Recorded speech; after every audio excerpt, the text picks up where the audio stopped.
Hey, what's up? This is Ricardo at Parts People, and in this video, we'll outline the steps for completing a part replacement on your Dell PC. Visit our website and use this coupon for a 5% off discount.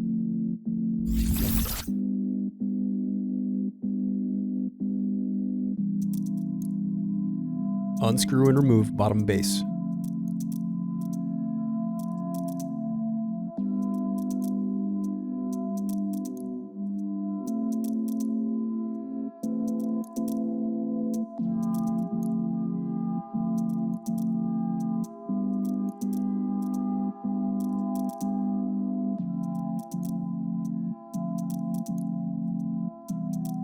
Now unscrew and disconnect battery.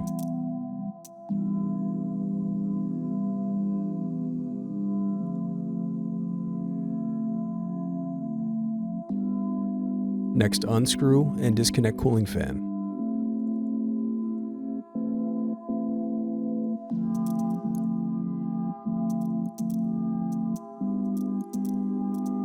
Thanks for watching. Don't forget to like and subscribe if you enjoyed this video.